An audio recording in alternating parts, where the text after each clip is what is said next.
नमस्कार, मैं दुर्गेंद्र चौहान और आप मंथन देख रहे हैं। बिहार में बहार है, इस बार किसकी सरकार है? बहार रेवड़ियों की। प्रधानमंत्री नरेंद्र मोदी ने जिन्हें रेवड़ियां कहा था, वो खूब धुआंधार तरीके से बट रही हैं बिहार में।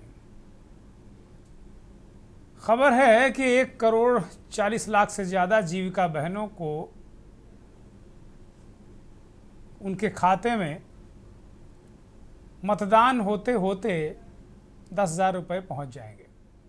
आज भी 25 लाख जीविका बहनों को मुख्यमंत्री नीतीश कुमार ने उनके अकाउंट में सीधे पैसे ट्रांसफ़र किए और उसके बाद शाम को इलेक्शन का ऐलान हो गया। चुनाव की तारीखों के ऐलान के साथ ही बिहार में आचार संहिता भी लागू हो गई है। 2 चरणों में चुनाव होंगे। विधानसभा के पहले चरण में 6 तारीख को, जो 6 नवंबर है, उसको वोट डाले जाएंगे और वो 6 नवंबर को वो इलाके हैं जो भीतरी इलाके हैं, और 11 नवंबर को दूसरे चरण में वोट डाले जाएंगे। वो इलाके हैं बिहार के सीमावर्ती, और जो काउंटिंग है वो 14 नवंबर को होगी। तो कुल मिलाकर बिहार में ये स्थिति, ये परिस्थिति है। मुख्य चुनाव आयुक्त गणेश कुमार ने तारीखों का आज ऐलान कर दिया। बिहार के जो विधानसभा चुनाव के साथ 8 उपचुनाव भी होंगे। जम्मू कश्मीर, झारखंड, तेलंगाना, मिजोरम, उड़ीसा में उपचुनाव होंगे। बिहार के 38 जिलों को 2 भागों में बांटा गया है। 243 विधानसभाएं हैं। सुरक्षित सीटें जो अनुसूचित जाति के लिए हैं वो 38 हैं और जनजाति के लिए 2 सीटें हैं। इस बार कुल वोटर 7,42,00,000 हैं, जिसमें पुरुष मतदाताओं की संख्या 3,92,00,000 है और महिला वोटर की संख्या तकरीबन 3.5 करोड़ है। और सीनियर सिटीजन इनमें 4 लाख की संख्या है। 100 साल से ज़्यादा उम्र वाले वोटरों की संख्या 14,000 के आसपास है। पहली बार वोट डालने वाले वोटरों की संख्या 14 लाख है। 2020 के बिहार विधानसभा चुनाव में माफ़ कीजिएगा, एनडीए गठबंधन को जीत हासिल हुई थी। एनडीए गठबंधन ने इस 243 सदस्यीय विधानसभा में 125 सीटों पर जीत हासिल की थी, जबकि महागठबंधन ने 110 सीटें हासिल की थी। 2020 के विधानसभा चुनाव में आरजेडी को 75 सीटों पर जीत मिली थी और वो सबसे बड़ी पार्टी थी। भारतीय जनता पार्टी को 74, लेकिन सरकार बीजेपी और जेडीयू गठबंधन की बनी, जबकि भाजपा को 74 सीटें मिली थी। नीतीश कुमार की जेडीयू 43 सीटों पर रह गई थी, कांग्रेस 19, सीपीआई एमएल को 12 और ओवैसी साहब की पार्टी को 5 सीटें मिली थी। बावजूद इसके एनडीए ने नीतीश कुमार को मुख्यमंत्री बनाया था। 2022 में नीतीश कुमार एनडीए छोड़कर आरजेडी के साथ चले गए।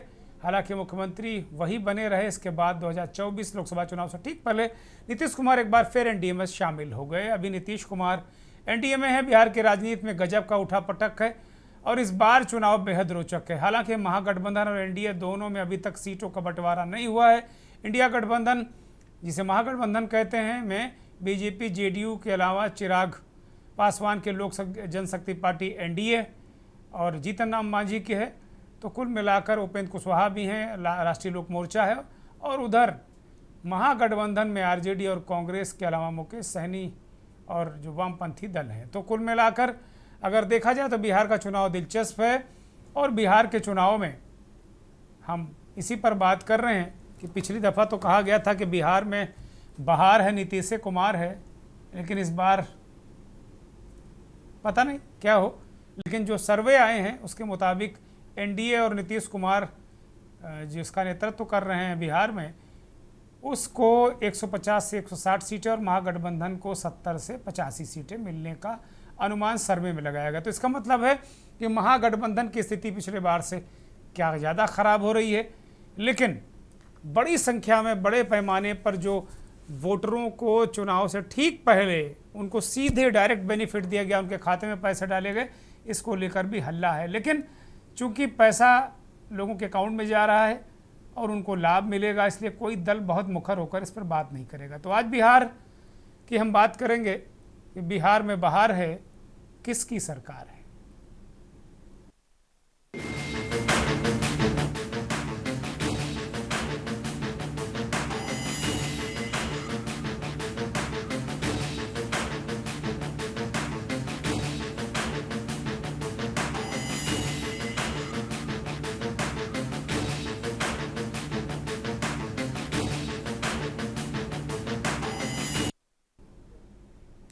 बिहार में बाहर है कि सरकार है, इसी पर आज हम चर्चा करेंगे। लेकिन मुख्य चुनाव आयुक्त ज्ञानेश कुमार ने एक प्रेस कॉन्फ्रेंस की और उन्होंने बिहार चुनाव का ऐलान किया।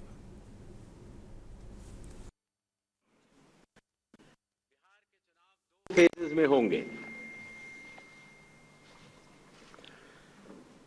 पहले फेज के डेट गजट नोटिफिकेशन 10 तारीख को आएगा, दूसरे का 13 को। Last date of making nominations पहले फेज की 17 को होगी, दूसरे की 20 को। स्क्रूटनी 18 और 21। विड्रॉल की आखिरी तारीख 20 अक्टूबर और 23 अक्टूबर। और date of poll 6 November Thursday और दूसरा 11 नवंबर ट्यूसडे। काउंटिंग 14 नवंबर को होगी और पूरी चुनावी प्रक्रिया 16 नवंबर तक समाप्त कर ली जाएगी। नेक्स्ट, जो बिहार के 38 जिले हैं उनको दो भागों में बांटा गया है। जो आप पीला रंग देख रहे हैं वो फेज 1 है और जो आप गुलाबी रंग देख रहे हैं वो फेज 2 है। इसकी सॉफ्ट कॉपी आप सब लोग को दे दी जाएगी। नेक्स्ट, बिहार के आम चुनावों के साथ साथ तो वही 6 तारीख को भीतरी इलाकों में और 11 तारीख को नवंबर में जो सीमा से सटे इलाके हैं दूसरे राज्यों के, वहाँ पर वोट पड़ेंगे। बिहार में बहुत सारी चीज़ें हैं। बिहार में लगभग 90-92% लोग ऐसे हैं जिनकी आमदनी 6,000 रुपये प्रति माह है। तो ये बड़ा मुद्दा होना चाहिए। वहाँ पर कास्ट फैक्टर अपनी जगह है, सारी चीज़ें अपनी जगह हैं, लेकिन आमदनी को लेकर, आमदनी बढ़ाने को लेकर ये सवालात उठ रहे हैं कि भाई ठीक है, आपने तात्कालिक फौरी तौर पर किसी के अकाउंट में पैसे डाल दिए, अच्छी बात है, लेकिन आमदनी को लेकर, बिहार को लेकर, और बिहार में अभी एक आंकड़ा मैं देख रहा था कि उसको अभी इस वर्ष 2025-26 का ब्याज 363 करोड़ रुपया ब्याज चुकाना है, 363 करोड़ रुपया। और एक आंकड़ा था कि प्रतिदिन 63 करोड़ कर्ज अदायगी बिहार को करनी है। तो बिहार भयंकर कर्ज में डूबा हुआ है। और लेकिन चुनाव में मुद्दा क्या है ये देखने वाली बात होगी। हमारे साथ मेहमान जुड़ गए हैं, पैनल जुड़ गया है। रणधीर ठाकुर भारतीय जनता पार्टी के प्रवक्ता हैं, डॉक्टर आफ्ताब जमील जेडीयू के नेता हैं, वो जुड़ गए हैं। चंदन मिश्रा साहब वरिष्ठ पत्रकार हैं, विश्लेषक हैं। और महेंद्र सिंह दिल्ली से जुड़ गए हैं, जाने माने वरिष्ठ पत्रकार विश्लेषक। चर्चा की शुरुआत महेंद्र सिंह से करूंगा। महेंद्र सिंह, बिहार चुनाव का ऐलान हो गया है, लगातार बिहार चुनाव को लेकर सरगर्मी थी। आज कुछ सर्वे भी आ गए हैं जिसमें एनडीए को एक भारी बढ़त 150 से 160 सीटें दिखाई जा रही हैं। और इसके अलावा चुनाव घोषणा से ठीक पहले एक अच्छी खासी राशि 10,000 रुपये डाली गई है। तकरीबन 25 लाख महिला जो जीविका बहनें उनके खाते में। लगातार जेडीयू और बीजेपी के नेता इस बात का दावा कर रहे हैं कि जब, और ये नहीं है ये अभी डाली गई हो, चुनाव मतदान के दरमियान भी ये राशि जाती रहेगी। अभी 18 तारीख में जब नामांकन हो रहे होंगे तब भी जाएगी, फिर 22 को जाएगी, फिर उधर 7 में जाएगी। तो वही जिस दौरान ये वोटिंग प्रक्रिया या चुनाव प्रक्रिया प्रचार चलता रहेगा, उस दौरान धकाधक जाती रहेगी। पिछली बार आपको याद है ना कि राहुल गांधी का वो फटाफट क्या चल रहा था वो, तो उसी तरीके से अब जो एनडीए ने कहा कि बोलो मत, धकाधक डालो, तो उस तरीके की प्रक्रिया शुरू हो गई है। लेकिन इसको लेकर बहुत सारे सवाल उठ रहे हैं कि भाई अच्छी बात है, ठीक है, कोई भी करे, एनडीए करे, बीजेपी करे, कांग्रेस करे, लेकिन अल्टीमेटली ये सीधे तौर पर मतदाताओं की जेब में क्या घूस है, क्या उनके वोट खरीदने हैं? ये मतलब एक बहुत सरकारी तरीके से उनके जेब में घूस डाली जा रही है। महेंद्र सिंह जी, मैं लाइटर नोट में एक बात कहता हूं कि इलेक्शन का इंतजार भारत की जनता को रहता है, गरीब आदमी को। जहां भी इलेक्शन होते हैं, मान के चलिए कि इतना पैसा वहां पर बहाया जाता है, तो कुछ ना कुछ पैसा जो है आम आदमी की जेब में आता है। तो मैं इसको कहता हूँ कि बहुत अच्छी बात है, इलेक्शन और थोड़ा जल्दी जल्दी होने चाहिए। क्योंकि एक तो सरकार पैसा देती है, दूसरा पार्टियां पैसा देती हैं, खूब पैसा बहाया जाता है चुनाव में। भारत के चुनाव जो हैं एक तरीके से जो महोत्सव कहा जाता है, तो ठीक है जनता के लिए। दूसरा, आप जो लिमिट है सरकार की, चुनाव आयोग की, उससे कई गुना कैंडिडेट पैसा बहाते हैं, ये हम सब जानते हैं। तो एक तो ये हो गया। दूसरा, आप कह रहे थे क्या घूस है? हाँ, निश्चित तौर पर ये घूस ही है कि ऐन चुनाव से पहले आपको याद आता है कि हमें ये भी कुछ करना था और नहीं कुछ कर पाए, तो चलिए ये नगद राशि आपके उसमें डाल देते। सरकारी तौर पर आप, आधिकारिक तौर पर आप उसको डाल रहे होते हैं, लेकिन अगर नैतिक तौर पर यह पूछा जाए कि क्या ये सही है इस तरीके से करना, किसी की भी सरकार हो, अब तो ये प्रचलन आ गया, हर प्रदेश में चुनाव होते हैं तो वहां पर सरकारें इसी तरीके से करती हैं। तो ये कतई स्वस्थ ना तो परंपरा है और ना ही लोकतंत्र के लिए ठीक है। ये नहीं होना चाहिए, मेरा मानना है। लेकिन जब सरकारें नाकाबिल होती हैं, सरकारें काम नहीं कर पा रही होती हैं, डिलीवर नहीं कर पा रही होती जो उन्होंने वादे किए होते हैं, या फिर जो उनको करना चाहिए था वो नहीं कर पाती है, तो फिर इसी तरीके की चीजें होती हैं कि लुभाने के लिए आपको करना पड़ता है, कुछ ना कुछ आप देते हैं। और आप देखिए पिछले 2-3 महीने से धड़ाधड़ ये ले लीजिए, वो लीजिए। अभी 62,000 करोड़ की प्रधानमंत्री ने पीएम सेतु योजना का अनाउंसमेंट किया, जिसमें फोकस बिहार पर है। तो मैं तो कहता हूँ अच्छा है, चलो चुनाव के दौरान आए इस तरीके की योजनाएं जो वाकई में कुछ डेवलपमेंट करेंगी, वो ठीक है।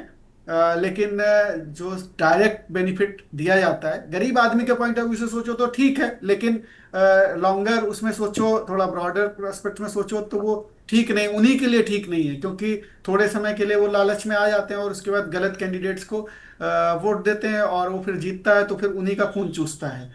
और यही होता है। अभी हम बिहार की बात करें तो बिहार सबसे निचले पायदान में है, और पता नहीं कब से है वो निचले पायदान में ही बना हुआ है। अब किस तरीके से उसका डेवलपमेंट होगा, किस तरीके से क्या होगा, किसी आप बिहार के जितने नेता हैं उनसे पूछो तो उनके पास ठोस रणनीति नहीं होती। फौरी तौर पे तो ठीक है, राजनीति में बता देंगे कि हम ये करेंगे, नौकरियां देंगे, ये करेंगे, वो करेंगे। लेकिन बिहार को क्या चाहिए उसको लेकर के बहुत ठोस लॉन्ग टर्म रणनीति नहीं है, दुर्गेश जी।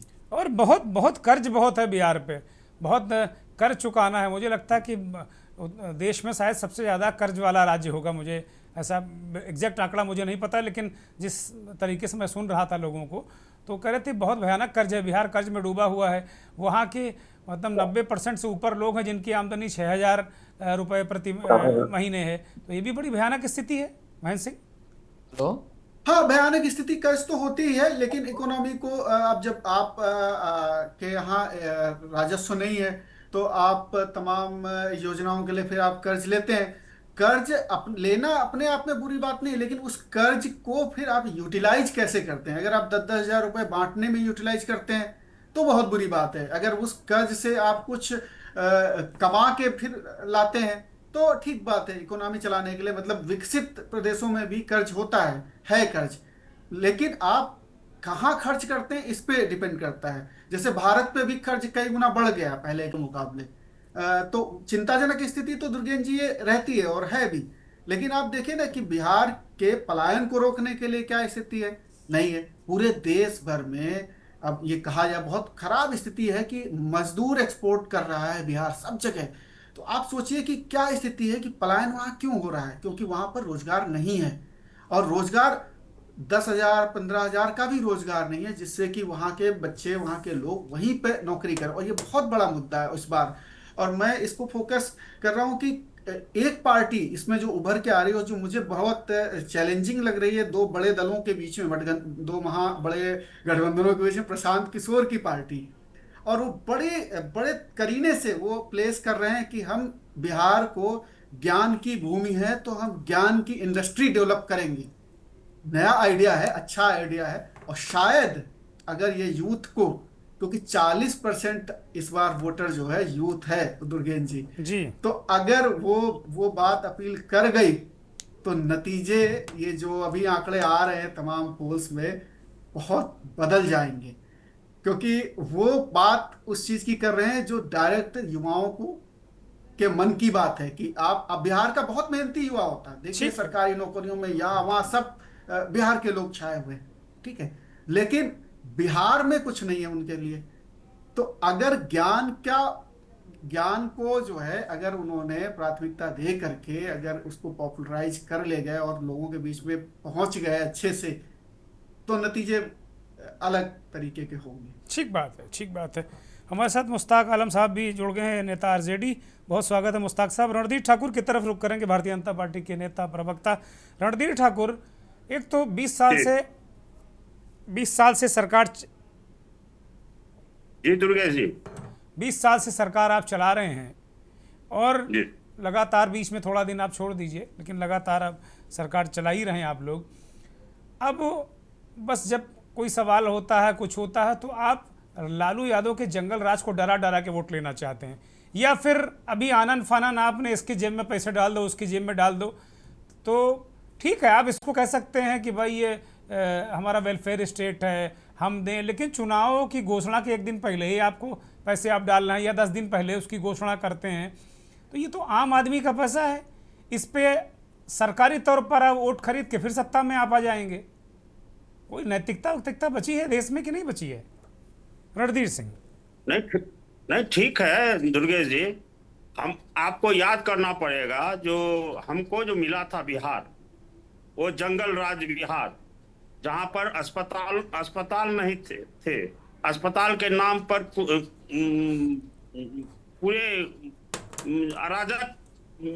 अराजकता व्याप्त था। वहां कुत्ते बैठते थे मरीज के बदले, और सड़क नहीं थे, गड्ढानुमा सड़क था। वो आज हमने पूरे बिहार में हर तरफ सड़कों का जाल बिछाया है, चाहे केंद्र की सरकार हो चाहे राज्य की सरकार हो। हर क्षेत्र में, चाहे एम्स लीजिए, चाहे हर जिला में मेडिकल कॉलेज लीजिए, अन्य कई भी योजनाएं हमारे धरातल पर उतरी, और हमें निश्चित रूप से उस जंगल राज को भूलेंगे भी नहीं, क्योंकि ये 15 साल जो लालू यादव का सरकार था, वह तेल पिलावन, लाठी पिलावन और चरवाहा विद्यालय खोलने के अलावा कुछ नहीं करते थे। यदि 6 बजे तक किन्हीं के पुत्र या पुत्री घर नहीं लौटते, तो उनकी माता पिता पूरे होश हवास में नहीं रहते थे। इसलिए अभी जो बिहार है, इसको भी आपको समझना पड़ेगा। हर क्षेत्र में काम हो रहे हैं। डबल इंजन की सरकार है, मोदी जी की सरकार है और माननीय नीतीश जी की सरकार है। इसलिए जब सरकार, जनता का पैसा है, जनता को देना है, वही काम हम कर रहे हैं। इसमें कौन सी गलत बात है? 20 साल के बाद याद आया जनता को आप लोगों? ठीक है, ठीक है है। ना? नहीं, 20 साल के बाद कैसे जनता का आया? ठीक है, ठीक है, ठीक है, आपस में बातचीत मत करिए। मुश्ताक आलम साहब आरजेडी के नेता आ गए हैं। मुश्ताक साहब, आपको भी वक्त दिया जाएगा, बाकी लोग पहले से इंतजार कर रहे हैं आप लोगों का। ठीक है, शांत रहिए, अपनी अपनी बारी का इंतजार कीजिए। चंदन मिश्रा साहब वरिष्ठ पत्रकार हैं, विश्लेषक हैं। चंदन मिश्रा साहब, ये रणधीर ठाकुर कह रहे हैं कि भाई ये जनता का पैसा हम जनता को दे रहे हैं और जंगल राज तो हमें याद दिलाएंगे, तो मतलब ये डर दिखा के, कोई भी दल हो, डर दिखा के कब तक वोट लेते रहेंगे? और हाल के जो घटनाक्रम हैं उनको आप देखें तो लगातार धक्का-पेल लोगों के अकाउंट में पैसे जा रहे हैं, योजनाएं आ रही। इन राजनीतिक दलों को पहले नहीं याद आता है कि भाई यही सब दे दो, जीविका दीदी का इनका दे दो, उनका दे दो, तो क्या मतलब? जैसे महेंद्र सिंह कह रहे हैं कि भाई ये तो फिर बहुत गरीब गुरबा के लिए अच्छा है कि हर 2 साल में चुनाव होने चाहिए। चंदन मिश्रा साहब। अच्छा है, 20 साल के बाद क्यों सर? चंदन जी बोलिए। पहले जंगल राज के लिए इनको बोलिए। अरे ठीक है, आपस में मत बतियाइए भाई, आप कोई प्रोटोकॉल भी रखिएगा ना। आप राष्ट्रीय चैनल पे बैठे हुए हैं, नेशनल टीवी पे बैठे हुए हैं, आपस में कोई घर में बतिया नहीं रहे महाराज। बोलिए चंदन जी। योगेंद्र जी नमस्कार। मैं बोल दिया हूँ। चंदन जी बोलिए। बिहार में चुनाव की घोषणा हो चुकी है जी, और पिछले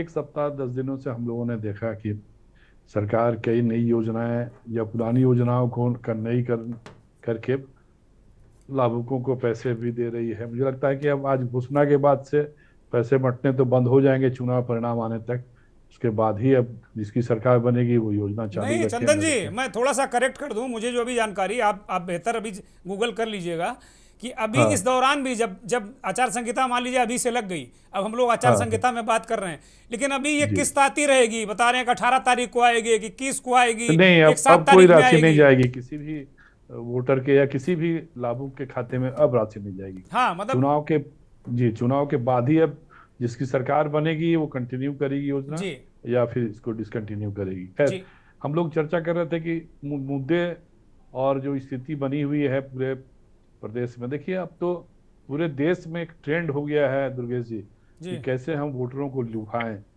यही चीज योजनाबद्ध तरीके से पहले भी किया जा सकता था।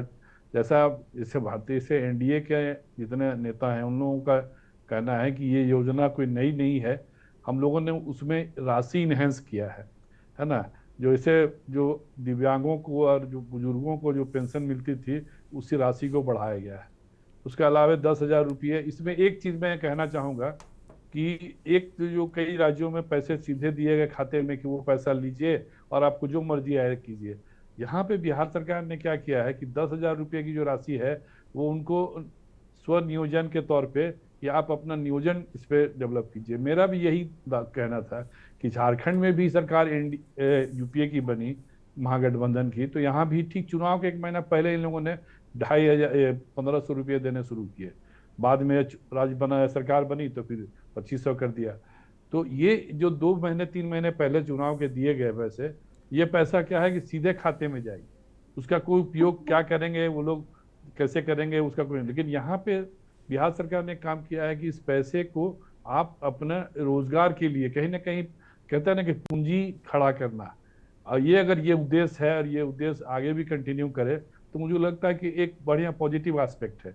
अदरवाइज तो अब हर स्टेट का ये चलन हो गया है, इसमें न चलनी को दूसना है, न झंझरे को दूसना है, सबके मान बराबर है।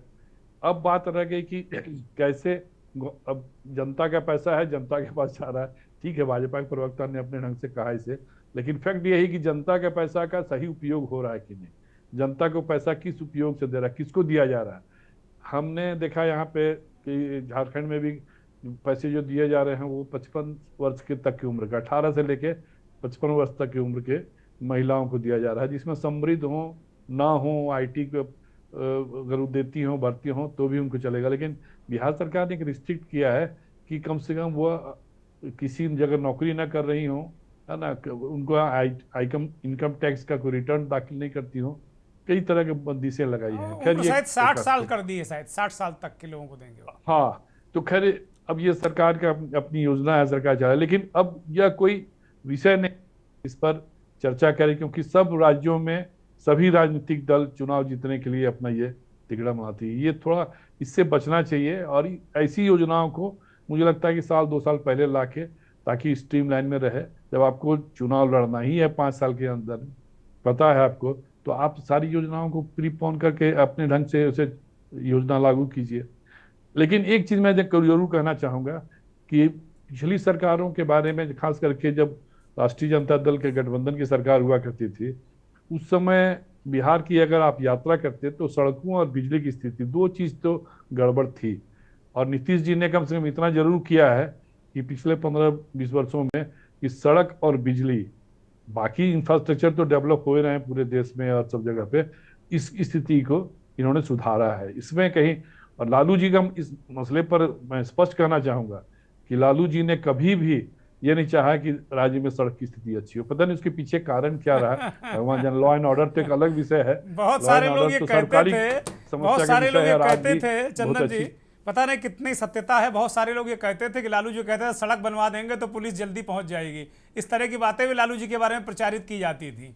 तो पता नहीं कितना सत्य है, कितना झूठ है, लेकिन इस तरह की बातें भी प्रचारित की जाती रही हैं।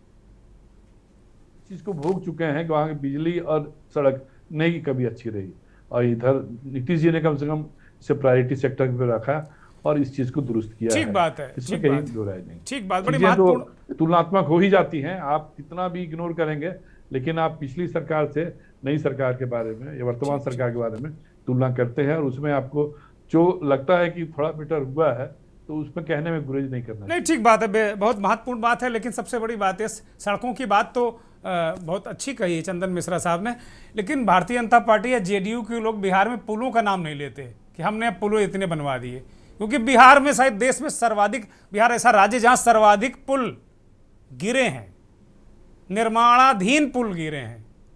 केवल ये है कि वो खराब क्वालिटी के कारण। तो अब शायद बीजेपी और जेडीयू के लोग पुल बनवाए हैं बिहार में नीतीश कुमार या गठबंधन की सरकार ने, इसको कहने से बचते हैं। एक ब्रेक ले रहे हैं।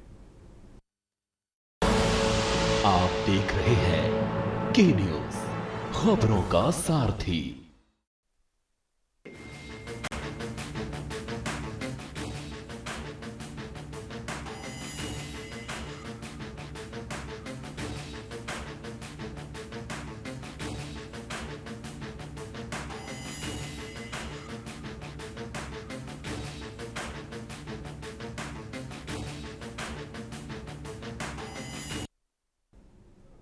बिहार चुनाव का ऐलान हो गया है और आज हम चर्चा कर रहे हैं कि बिहार में बहार है। बहार है क्योंकि लगातार सरकारी गिफ्ट या यूं कहें योजनाओं का पैसा अभी चुनाव घोषणा होने से ठीक पहले तक दिया गया है और तमाम सारी योजनाओं का ऐलान किया गया, सीधे खातों में पैसा गया है। तो बहार है, लोगों के लिए बहार है। लेकिन क्या परमानेंट कोई सल्यूशन जो 20 साल से पार्टी सत्ता में है रोजगार के लिए उस पार्टी ने किया है क्या? ये सवाल ढकने के लिए क्या ये तात्कालिक पैसे डाले जाते हैं कि इसकी जो आड़ में सारी चीज़ें छिप जाएं?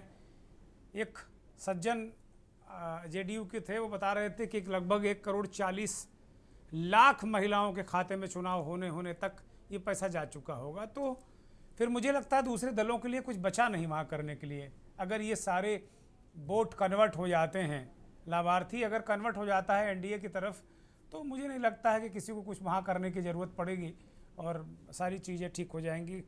एक मेहमान विकास सिंह कांग्रेस के प्रवक्ता और जुड़ गए हैं, लेकिन ब्रेक से पहले चंदन मिश्रा साहब ने एक चर्चा बड़ी महत्वपूर्ण मोड़ पर वो लेकर गए हैं कि बिहार में जब लालू यादव थे तो सड़कें अच्छी नहीं थी और बहुत सारी स्थिति खराब थी, बिजली की स्थिति खराब थी। लॉ एंड ऑर्डर तो कहा जाता है जंगल राज, तो अभी तक डंका पीट रहे हैं लोग कि जंगल राज 20 साल की सरकार नीतीश कुमार चला चुके हैं।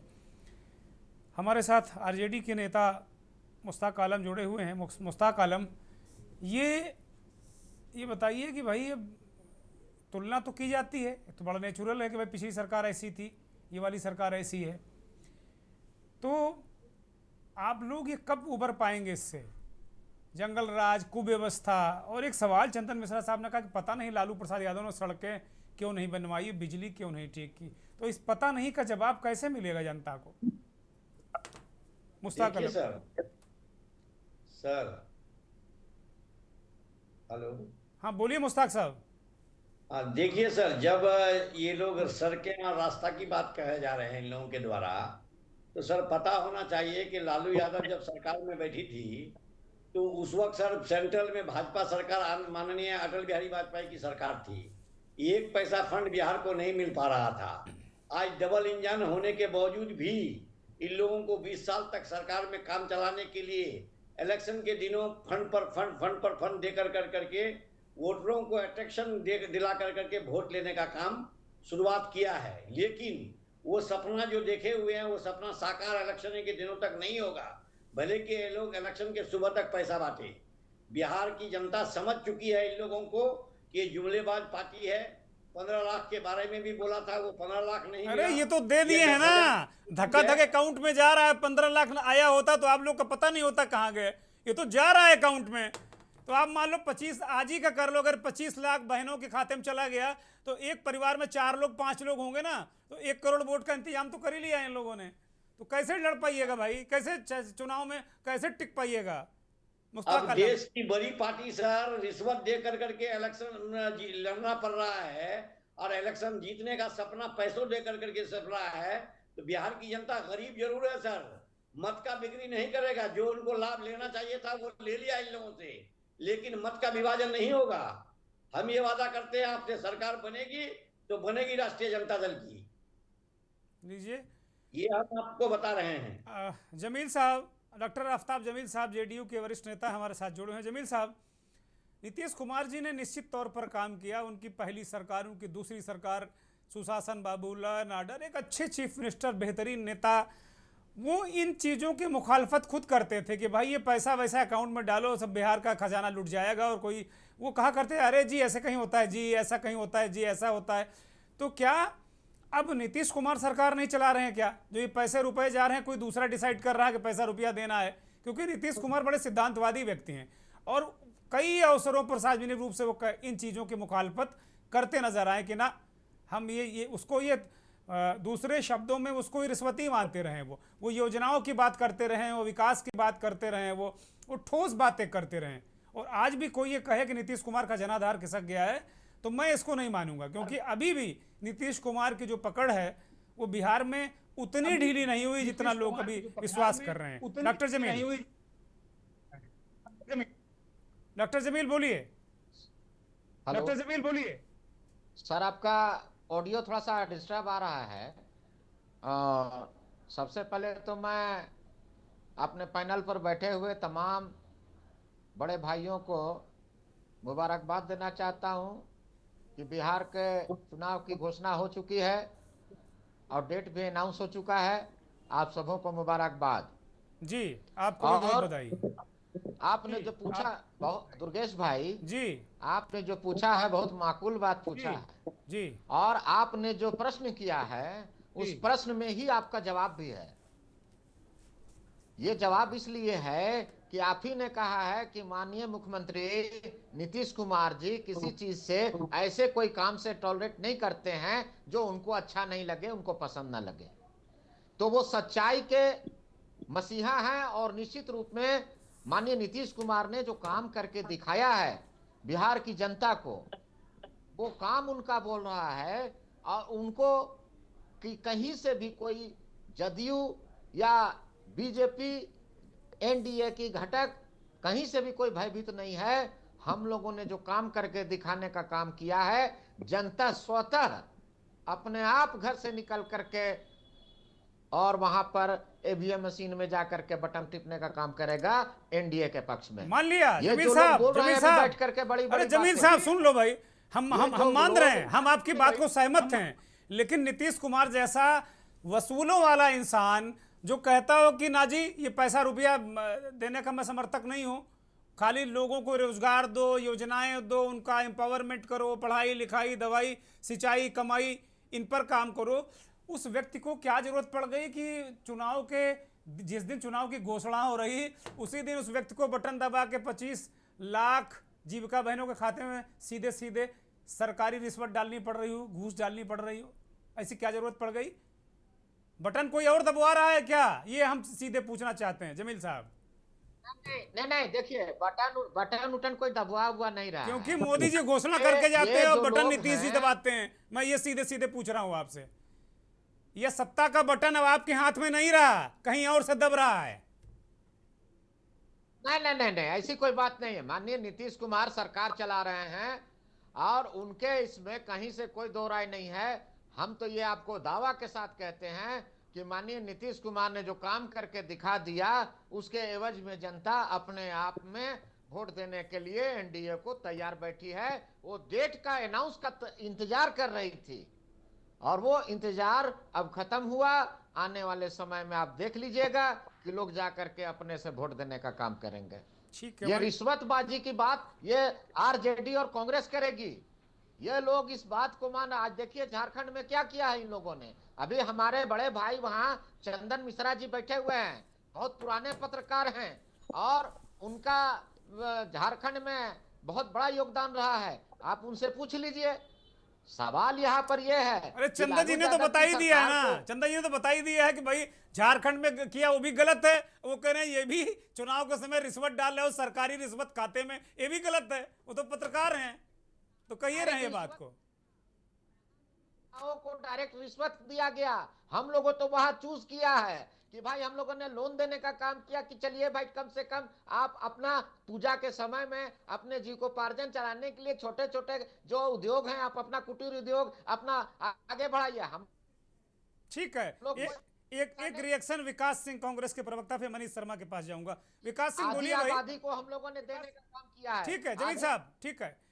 नीतीश कुमार ने बहुत विकास किया, जेडीयू के नेता इस बात को कह रहे हैं, और ये वो लोन दे रहे हैं भाई जिसको आप लोग कह रहे हो कि सीधे रिश्वत जा रही है। विकास सिंह, ये लोन तो पहले भी दिया जा सकता था। दुर्गेश भाई, जो लोगों की नियत और नीति पहले से खराब रहेगी, उन जिनकी मानसिकता पहले से ही खराब रहेगी, वो हर चीज को उसी मानसिकता से लेने का काम करेगा। ठीक है, आ गई बात। बोलो भाई विकास सिंह, आप लोगों की ऐसी मानसिकता क्यों बनाए हुए? बिहारियों के जेब में अगर पैसे जा रहे हैं तो क्या दिक्कत है? दिक्कत कुछ नहीं है सर, आरजेडी से आखिर इन लोगों को इतना डर क्यों लग रहा है? अच्छा, कांग्रेस के हिस्से का भी आप ही बोलोगे क्या? तो मैं मान लूं कि कांग्रेस के हिस्से का, अरे कांग्रेस को बोलने दो, वहां राहुल गांधी झंडा गाड़े हुए हैं। बोलिए विकास सिंह, बोलिए। दुर्गेश भाई, आरजेडी, आप वो दिन भूल गए हैं क्या? कांग्रेस का भी टिकट लालू यादव ही बांटे करते थे अपने यहाँ से। तो दिक्कत क्या है सर आपको? अरे वो कह रहे हैं कि भाई कांग्रेस अलग पार्टी, ये दिक्कत है, उसको अलग टिकट बांटना चाहिए। ठीक है, मनीष शर्मा को चर्चा में शामिल करते हैं। मनीष शर्मा बांटता है, ठीक है, मनीष शर्मा को चर्चा में लाया जाए। मनीष शर्मा, कुल मिलाकर ये एक तर्क है जेडीयू के नेता का कि भाई हम रोजगार करने के लिए पैसे दे रहे हैं, ये रिश्वत तो नहीं है, और दूसरे लोग सीधे अकाउंट में पैसे डालते हैं। झारखंड का उदाहरण लिया, बहुत सारे उदाहरण हैं भी हमारे सामने। तो कुल मिला के एक तो इसे किस श्रेणी में लिया जा सकता है मनीष शर्मा? दूसरी बात यह है कि अभी तमाम सारे जो सर्वेज आ रहे हैं, आज भी एक सर्वे हमने देखा, उसमें भी ये था कि भाई बहुत जो महागठबंधन है बहुत श्रिंक करता हुआ नजर आ रहा है। तो क्या जन सुराज की भूमिका बड़ी हो रही है? नहीं, देखिए, एक तो हम लोगों को समझना चाहिए कि ये सच्चाई है कि वहां प्रशांत किशोर एक वास्तविक फैक्टर बन गए हैं। वो कितना बन गए हैं, किस लेवल बन गए हैं, लेकिन उनको बहुत हल्के से, उनको बहुत अलगाव में डाल करके, वो बहुत इग्नोर करके अब आप नहीं चल सकते हैं। एक तो ये बात बन गई है। दूसरा, आप देखिएगा कि सरकार की जो अभी सरकार है उसे कई बातें बहुत अंतर विरोधी हैं जो अभी वो फैसले ले रहे हैं। जैसे आप ये समझिए कि बिहार में 1 करोड़ महिलाएं हैं जिन्होंने माइक्रो फाइनेंस कंपनियों से 30,000 रुपया ले रखा है उधार। ये अभी एक बड़ी रिपोर्टिंग इंडिया टुडे में आपने, अगर उस मित्र ने, एक पत्रकार हैं, उन्होंने ये डाला है कि 1 करोड़ महिलाएं हैं जिन्होंने 30,000 का लोन ले रखा है, और अधिकतर लोग गांव छोड़ के भाग गए हैं और आत्महत्या कई हुई है वहां पे बिहार में। और उसके अलावे जो एजेंट भी हैं उनके ऊपर भी कंपनियों ने दबाव बनाया, कई एजेंट भी जिनको वसूलने का जिम्मा दिया गया वो भी चले गए। तो ये 10,000 पैसा जो है, अगर आप ध्यान देंगे तो ये किसको दिया जा रहा है? ये तो चला जाएगा माइक्रो फाइनेंस कंपनियों के पास। आप अगर ध्यान देंगे, 30,000 1 करोड़ महिलाओं ने जो लोन लिया है, अगर जिनके ऊपर गर्दन पे वो रखा हुआ है, ये 10,000 रुपया कहाँ चला जाएगा? एक तो ये हमको समझना चाहिए। तो ये दोनों कंट्राडिक्टरी बात है। जो आप दे रहे हैं, लग रहा है कि ये लाभ देगा, वो तो तुरंत उनके जेब में जाएगा ही नहीं, वो तो वहां से फिर चला जाएगा माइक्रो फाइनेंस कंपनियों के पास, जिसको वो माइक्रो फाइनेंस कंपनियां इसलिए वहां स्थापित हैं कि संगठित जो बैंक हैं वो गरीबों को लोन नहीं देते। संगठित बैंक गरीबों को लोन नहीं देते हैं। यहां सरकार के चलते ऐसा है कि वो गरीब लोगों को लोन नहीं मिलता। तो मेरा तो एक ये कहना है। दूसरा, मैं कह रहा था कि अगर आप बार बार कह रहे हैं कि 20 साल में हमने बिहार को बदल दिया है, तो बिहार को आपने बदल दिया है, तो ये लास्ट आवर में आपको 10,000 क्यों देना पड़ रहा है? ये आप जो है, आपको बार बार इतना फ्री बीज क्यों देना पड़ रहा है? तो ये दोनों कंट्राडिक्टरी बातें हैं, ये दोनों आपस में टकरा रही हैं। कि अगर एक तरफ आप कह रहे हैं कि हमने बिहार को चेंज कर दिया, 20 साल में हमने लालू जी से लिया और इसके बाद बिहार में हमने बड़ा परिवर्तन कर दिया, अब यहाँ पे वो संकट नहीं है। तो जो संकट नहीं है, तो इतना सारा फ्री बीज तो अभी हम हाल फिलहाल के जगहों पे हमने नहीं देखा। तो एक ये कंट्राडिक्टरी बात है। डबल इंजन की सरकार है, जो अभी भी 5 किलो राशन वहां बिहार में उसको देना पड़ रहा है ताकि लोग जिंदा रह सके, और आप कह रहे हैं कि बिहार को हमने बदल दिया, बिहार को हमने बहुत कुछ दिया। तो इस कंट्राडिक्शन का आप क्या करेंगे? ये इस बात को समझिए। तीसरी बात आप ये समझिए कि आप बार बार ये कह रहे हैं, अभी आज ज्ञानेश कुमार ने एक पॉलिटिकल बयान दिया है, अगर आप उस लोगों ने ध्यान दिया होगा, उन्होंने कहा है कि बिहार में लॉ एंड ऑर्डर बहुत बढ़िया हो गया है, इसलिए 2 चरणों में चुनाव करा रहे हैं। ये उनका एक बयान है, अगर आप देखें। और अभी 2-3 दिन पहले एनसीआरबी की एक रिपोर्ट आई है जिसमें हत्या के मामले में बिहार दूसरे नंबर पे है। हिंदुस्तान के अंदर हत्या वहां जो हो रही है, इधर लॉ एंड ऑर्डर का जो हालत है, वो कह रहे हैं कि लॉ एंड ऑर्डर ठीक हो गया है, और दूसरी तरफ एनसीआरबी की 2023 की रिपोर्ट आ गई। 22 वाला हम लोग कहते थे ना, बहुत हंगामा हो रहा था कि भाई 22 से क्यों रोक दिया गया। अभी देख रहे हैं मजबूरी में 23 का लाए, तो दलित हत्या में, महिलाओं के ऊपर हत्या में, और तमाम जो इस तरह के व्यापारियों की हत्या में, तमाम इस तरह के लोगों की हत्या में बिहार अभी दूसरे नंबर पे है। तो क्या ज्ञानेश कुमार एक पॉलिटिकल बयान फिर दे रहे हैं, जैसे उन्होंने अपने प्रेस वार्ता में कहा था कि 7 दिन के अंदर माफी मांगो नेता प्रतिपक्ष, नहीं तो देश तुमको माफ नहीं करेगा। मैंने ये तो एक पॉलिटिकल आदमी का बयान था। आज फिर उन्होंने एक पॉलिटिकल बयान दिया है कि एक तरफ वो बहुत पारदर्शिता की बात कर रहे हैं, दूसरी तरफ वो सरकार को खुद ही क्लीन चिट दे रहे हैं। अब उनके ऊपर आचार संहिता लागू नहीं हो सकती है, क्योंकि उनको तो सरकार ने मुकदमे से मुक्त कर दिया है। तो मेरा एक कहना है कि बहुत अंतर विरोधी बातें हैं। जब आप कहते हैं कि हमने बिहार को बदल दिया, तब आप 10,000 रुपया भेज देते हैं, 500 रुपया भेज देते हैं, 1200 रुपया भेज देते हैं। आपके मेरा सवाल है कि ये सरकार, एक और कंट्राडिक्शन है जिसकी तरफ मैं ध्यान दिलाना चाहता हूं कि 2024 में जो आप देखिएगा, संविधान को बदलने का, आरक्षण को खत्म करने का, सामाजिक न्याय पे हमला करने का एक जो उसके ऊपर आरोप था, वो कंट्राडिक्शन क्या हुआ, उसका क्या जवाब देंगे। ये जो बिहार की चुनाव की लड़ाई है, फ्रीबीज बनाम संविधान, फ्रीबीज बनाम रोजगार, फ्रीबीज बनाम सामाजिक न्याय, फ्रीबीज बनाम आरक्षण का सवाल, ये कंट्राडिक्टरी बातें हैं, दोनों में टकराव है। अब मैं ये नहीं कह रहा हूं कि कौन सी बात इसमें आगे बढ़ जाएगी, मैं बिल्कुल दावा नहीं कर रहा हूं, लेकिन आधा दर्जन ऐसे कंट्राडिक्टरी मामले हमको दिख रहे हैं जिसमें कि सरकार अपने पहलकदमियों से खुद एक्सपोज हो जा रही है। वो दावा कुछ और कर रही है, योजनाएं कुछ और ले रही है, और ये हर मामले में उसके साथ हो रहा है। तो मेरा एक कहना है कि ये जो आप देखिएगा, बिहार की जनता हमेशा उसने एक परिपक्व जो है उसने रास्ता लिया है, और मुझको नहीं लगता है कि बड़े सवाल बनाम छोटे सवाल में वो तात्कालिक सवालों की तरफ चली जाएगी, ये मुझको नहीं लगता है। और इसलिए मुझको लगता है कि नीतीश कुमार जी, ये पहली बार, अंतिम बात मैं कह रहा हूं कि नीतीश कुमार जी पहली बार इतना फ्रीबीज की तरफ आए, पहली बार नीतीश कुमार जी पहली बार इतना फ्रीबीज लेके आए हैं, इतना वितरण कर रहे हैं, इतना पैसा बांट रहे हैं, ये पहली बार कर रहे हैं। तो क्या ये नहीं बतलाता है कि यह सरकार का मुखिया बेहद कॉन्फिडेंस लूज कर चुका है? क्या सरकार का मुखिया और उस सरकार के पार्टनर बिहार को लेकर के भयानक चिंता में है? क्या सरकार का मुखिया और सरकार का जो पार्टनर है, क्या इसीलिए चुनाव आयोग को वहां लगाया है? क्या इसीलिए एसआईआर वहां किया गया है? हमको लगता है ये सारे सवाल बहुत हैं जिसपे बहस करने की जरूरत है। मैं किसी निष्कर्ष पर नहीं जाना चाहूंगा। ठीक है, अब जरा बारी बारी से जवाब दे दीजिए। पहला जो जवाब है रणधीर ठाकुर से। रणधीर ठाकुर, आप मुख्यमंत्री और सारे लोग, ये जो आपके दल हैं, मतलब आप including you, Bharatiya Janata party, क्या कौन सी हड़बड़ी है कि अचानक ये क्या बिहार के लिए की सरकार आज चला रहे हैं आप? बहुत दिन से आप पार्टनर हैं, बीच में कुछ वक्फा था जिसमें आप नहीं थे। तो ये जैसा कि मनीष कह रहे हैं कि जो गतिविधियां दिख रही हैं वो हड़बड़ी है क्या आप लोगों को? कहीं ना कहीं कोई आशंका है? हम लोग नीतीश कुमार जी की अगुवाई में चुनाव लड़ रहे हैं। हमारे नेता बिहार में नीतीश कुमार जी और केंद्र में आदरणीय मोदी जी, इसमें कोई शक नहीं है। तो चुनाव बाद नीतीश कुमार आपके नेता रहेंगे? का कोई नेता हो तो बता दें कि शर्मा जी अभी बहुत बड़ी बड़ी बात करते थे संवैधानिक पद पर बैठे हुए चुनाव आयोग के बारे में। हमारा या इनके या किसी के का इतना बड़ा ओहदा नहीं है जो हम संवैधानिक पद पर बैठे हुए लोगों के बारे में ऐसी बड़ी बड़ी बातें करें। नहीं, कोई गुलाम थोड़ी है हम लोग। रणधीर जी, हम कोई गुलाम है क्या? वो कोई खुदा थोड़ी है, वो भी इंसान है, और वो भी साफ साफ दिखता है वो क्या करते हैं। अगर हम मुंह में टेप लगा देंगे ऐसे करके, कहेंगे संवैधानिक पद पर खुदा बैठ गए हैं, तो हम थोड़ी दे, हम देश के नागरिक हैं। जितना अधिकार ज्ञानेश कुमार का है उतना आपका है, उतना मनीष शर्मा का, उतना दुर्गेन चौहान का, उतना आफ्ताब का भी है, सारे लोगों का है, मुश्ताक का भी है, चंदन जी का भी है। क्यों नहीं? हम अब तो आजकल लोग कोर्ट को भी क्रिटिसाइज करते हैं, कोर्ट को भी। आज की घटना पता है, आज की घटना पता है, सुप्रीम कोर्ट के चीफ जस्टिस का अपमान किया कोर्ट में घुस के।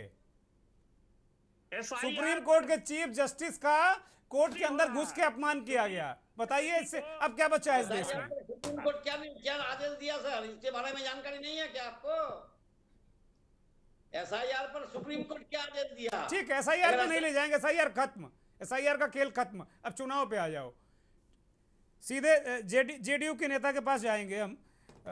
आफ्ताब जमील, मनीष शर्मा ने एक सवाल उठाया कि पहली बार, जो मैंने बार बार आपसे यही सवाल पूछा, कहा कि नीतीश कुमार इतना ज़्यादा फ्री ब्रीज की तरफ गए हैं, उसे आप फ्री ब्रीज कह लीजिए, रेवड़ी कह लीजिए, या आप कह लीजिए कि भाई ये हमारी जनता की ज़रूरत है, गरीबों की मदद है, लेकिन नीतीश कुमार जो एक बहुत मैं फिर कहूँगा इस बात को कि बहुत आइडियोलॉजी वाले पॉलिटिशियन हैं, उनको जाना पड़ा।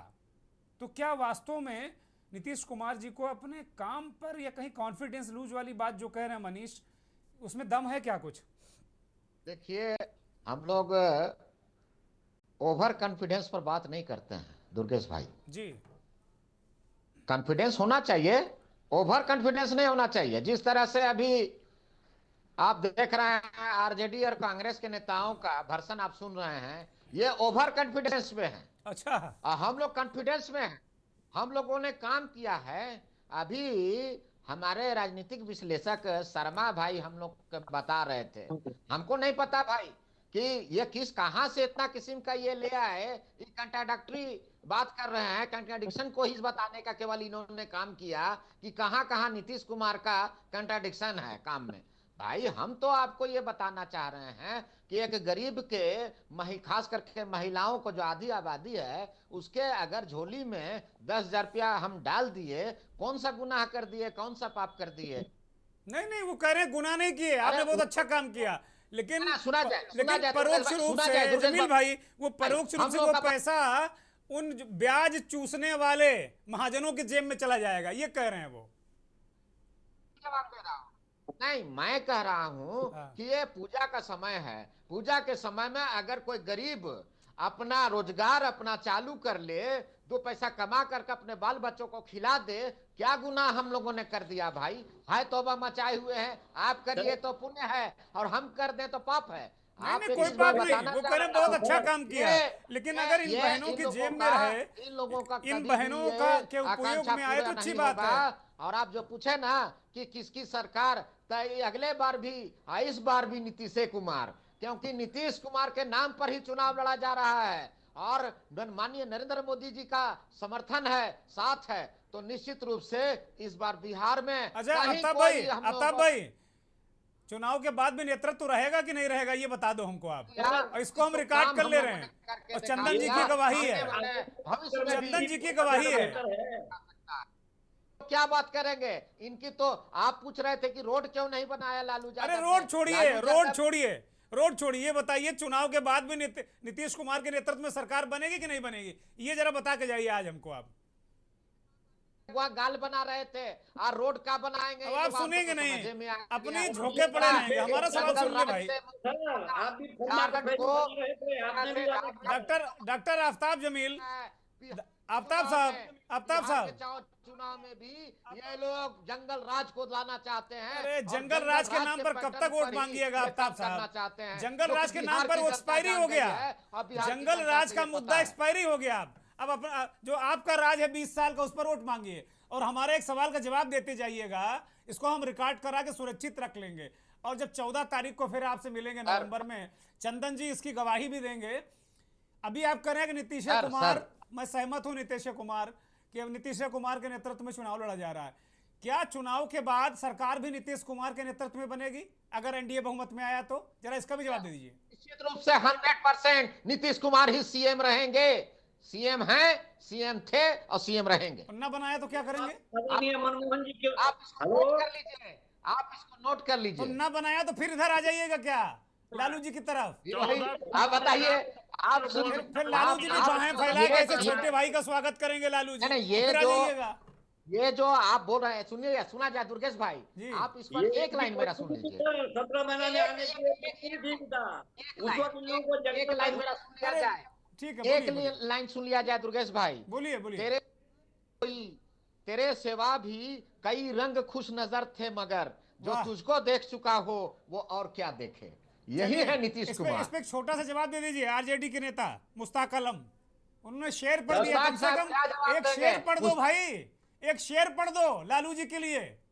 जवाब है अरे आज आप भी एक जंगल शेर राज पढ़ दो। नजर आ रहा है लालू जी की सरकार को, जब 17 महीना में गले लग कर करके आकर के सरकार में मिले, उस वक्त ये जंगल राज जंगल राज को नहीं पहचान रहे थे कि जंगल राज की सरकार अगर है। नीतीश कुमार नहीं होते तो तेजस्वी यादव कभी जीवन में डिप्टी सीएम नहीं बन सकता था। कभी जीवन में, अरे ये अलग चर्चा है, छोड़ो भाई, कभी ये जीवन चर्चा में कौन क्या एक बन सकता था इसकी चर्चा छोड़ दो, छोड़ दो। अच्छा ठीक है, आप छोड़ दो।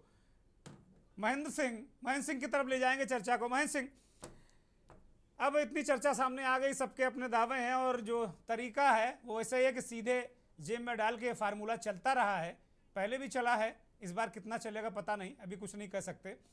मनीष शर्मा ने एक बार कही कि भाई ये सामाजिक न्याय बनाम फ्री ब्रिज, सामाजिक न्याय बनाम फ्री ब्रिज या आरक्षण बनाम फ्री ब्रिज, इस तरह का कुछ होता दिख रहा है क्या आपको? हमें तो सामाजिक न्याय जैसा कुछ वहां दिख नहीं रहा अभी। दुर्गेश जी, नीतीश कुमार की दरअसल पहचान थी सामाजिक न्याय के नेता के तौर पर, और अगुवाई भी किया। लालू प्रसाद यादव सामाजिक न्याय की लड़ाई लड़े, नीतीश कुमार, ये सब लोग माने जाते थे।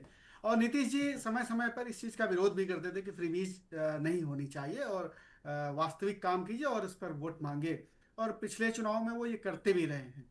लेकिन आप देखें ना, राजनीति में कोई स्थायी चीज नहीं होती है, मेरा मानना है। जिस तरीके का चलन है उस तरीके को आपको करना पड़ेगा। मैं उदाहरण देता हूँ तमिलनाडु का। तमिलनाडु में अग्रणी राज्यों में है डेवलपमेंट में, फिर भी वहां पर फ्री बीज बहुत ज्यादा होता है। तो ये अब एक चलन है राजनीति में, और इसको रोकना थोड़ा मुश्किल काम है हर जगह। इसको दिल्ली जैसे स्टेट में ये देखिए कह ना, सकते फ्री हैं कि में नीतीश कुमार की पकड़ ढीली हुई है, इसलिए वो अपने मुताबिक चीजों को नहीं कर पा रहे हैं। क्योंकि ऐसा नहीं है कि 2020 कोई हम नेहरू के काल के 47 की बात कर रहे हैं। 2020 में भी चलन था, खूब चलन था, जयललिता और तमाम लोग, उससे पहले भी तमाम राज्यों में चल रहा था। तो क्या ऐसा है कि कहीं वो रिमोट और चल रहा है? नीतीश कुमार जी समझ नहीं पा रहे हैं क्या करना, क्या जो नहीं मैंने करना? पहले अपने उसमें बताया था कि एक जो नया फैक्टर आ गया वो प्रशांत किशोर फैक्टर है। और वो बहुत बड़ा फैक्टर है। जमीनी स्थिति अभी, चूंकि देखिए एक और चीज उनके साथ में है, अब वो अपने तर्कस से सारे तीर चलेंगे। मतलब वो एक जो मोमेंटम बनाने वाली बात है ना, वो मोमेंटम बनेगी। नीतीश कुमार बहुत रणनीतिक तौर पर बहुत मेच्योर पॉलिटिशियन, उनको मालूम है उनको आरजेडी से ज्यादा खतरा प्रशांत किशोर से है। जी। और वो इसलिए किसी न किसी तरीके से वो सिक्योर करना चाह रहे हैं अपना, खासतौर पर ईबीसी वोट बैंक, जो कि उनकी मजबूत पकड़ वहां पर हुआ करती है। तो वो इस वजह से तमाम योजनाएं, तमाम चीजें वो फोकस करके ईबीसी को ये कर रहे हैं। आप सोचिए कि प्रशांत किशोर अगर थोड़ी सी भी डेंट करते हैं तो किसको डेंट करेंगे? गरीब आदमी सबसे पहले दूसरी तरफ भागता है। वो नीतीश कुमार को रणनीतिक तौर पर वो उनको करना पड़ रहा है, ये कह सकते हैं। और निश्चित तौर पे जो आप कह रहे हैं कि जो कमजोर क्या उनकी पकड़ हुई, निश्चित तौर पर 20 साल का शासनकाल है।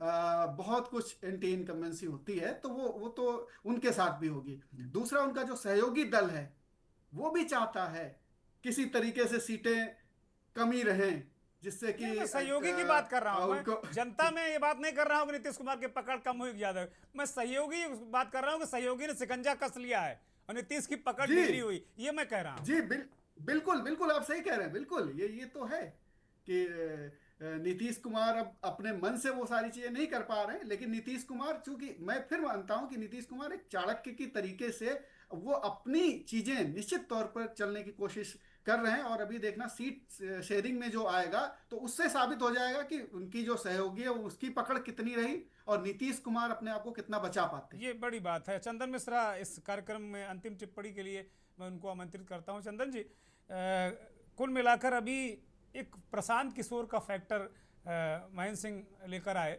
और लगातार है भी वो।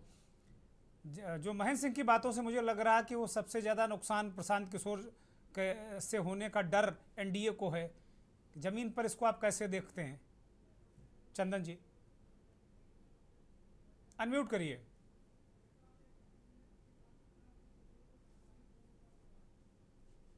बिहार परखने वाला है और अभी बहुत बड़ा फैक्टर बन के आएंगे मुझे नहीं लगता है इस चुनाव में, क्योंकि ठीक है वो एक वातावरण तैयार कर रहे हैं, भीड़ भाड़ भी इकट्ठी हो रही है, लेकिन दुर्गेश जी वो ऐसा नहीं होगा कि वो किसी दोनों गठबंधन को बहुत डेंट करने जा रहे हैं। 7-8% अगर वोट उनको आ जाता है तो उनकी बड़ी उपलब्धि होगी, है ना। वो बहुत बड़ा चमत्कारिक परिवर्तन मुझे नहीं दिखाई दे रहा। दूसरी चीज मैं जो कहना चाह रहा हूँ फ्री बीज के बारे में महेंद्र जी की बात से मैं सहमत हूँ कि अभी पूरे देश का चलन हो चुका है।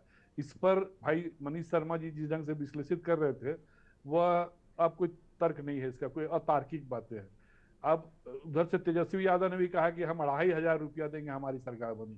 क्यों बोल रहे हैं भाई आप पहले ही रिश्वत अनाउंस कर रहे हैं, तो ये पार्टी जो सामने आपके खड़ी है वो क्या मुंह बाए बैठे रहेगी? वो भी तो अपने हिसाब से दे देंगे, सत्ता लो में है। भाई जी जी पर टेकी थे लेके। और एक चीज और करेक्शन कर दूं, आरजेडी के हमारे जो भाई साहब नेता जिन्होंने कहा कि जब लालू जी की सरकार थी तो वो केंद्र में वाजपेयी जी की सरकार थी। क्षमा कीजिएगा, उस समय वाजपेयी जी की सरकार नहीं थी, कांग्रेस की सरकार थी, और पैसा कांग्रेस के साथ इनका टाइप अच्छा था लालू जी का। न सड़कें बनाई उन्होंने। सच्चाई में ये है कि हम लोगों ने बिहार में इस कोने से उस कोने जाने में आदमी अंदर से रो उठता था। बिजली की तो हालत वही रहती थी। ठीक है चंदन उस जी, समय तो यूनाइटेड बिहार था, झारखंड बिहार सब एक था, सब Thank you. जगह हालत खराब थी। इसलिए फ्री बीज अब कोई विषय नहीं है दुर्गेश जी। ठीक अब है। यह एकदम बिल्कुल सामान्य चीज है। धन्यवाद। इस पर अब कोई तर्क, कोई नेता, कोई विश्लेषक करते हैं धन्यवाद। तो बेवजह अब करते हैं। मुझे क्योंकि 30 सब सेकंड एक का ही समय मनीष शर्मा झारखंड को देना पड़ेगा। चंदन जी धन्यवाद। मनीष शर्मा बस 30 सेकंड, फिर मैं खत्म कर दूंगा, जल्दी से बोलिए। मनीष मैं शर्मा कहना अनम्यूट चाह रहा हूं कीजिए कि जी। सवाल ये नहीं है कि सब लोग फ्री बीज कर रहे हैं। छवि किसकी है फ्री बीज के खिलाफ? अब ये कोई छवि विषय है नहीं रहा। नीतीश कुमार के पास। Sir 2 minute. ये छवि जो है फ्री बीज के खिलाफ, उन्होंने सदन में कितनी बार बोला कि कभी बिजली मुफ्त नहीं दूंगा, कभी नहीं दूंगा बिजली मुफ्त। ये उनका बयान है, 5 बार 6 बार बयान है सदन में। तो ये और लोग नहीं दावा कर रहे थे कि हम नहीं देंगे, ये किसी ने नहीं दावा किया। ये नीतीश कुमार दावा कर रहे थे कि हम ये कभी नहीं करेंगे। और वो नीतीश कुमार लुढ़क के कहां आ गए? ये उनकी बेहद कमजोरी का ये लक्षण है, और हमको लगता है कि इसको हम लोग को गंभीरता से समझना चाहिए। बहुत शुक्रिया, बहुत धन्यवाद सभी मेहमानों का। रणधीर ठाकुर, विकास सिंह, आफ्ताब जमील, मुश्ताक आलम, चंदन मिश्रा, महेंद्र सिंह और मनीष शर्मा, और तमाम दर्शकों का भी बहुत बहुत धन्यवाद, बहुत आभार। बिहार का चुनाव दिलचस्प है। क्या एक सीन ये बनता है, ये आप लोगों के लिए, दर्शकों के लिए सवाल है कि फ्री ब्रिज बनाम सामाजिक न्याय, फ्री ब्रिज बनाम युवाओं को रोजगार, फ्री ब्रिज बनाम आरक्षण, फ्री ब्रिज बनाम नौकरियां, रेवड़ी बनाम नौकरियां, क्या इस तरह इस चुनाव को बिहार की जनता देख रही है? सोचिएगा। नमस्कार।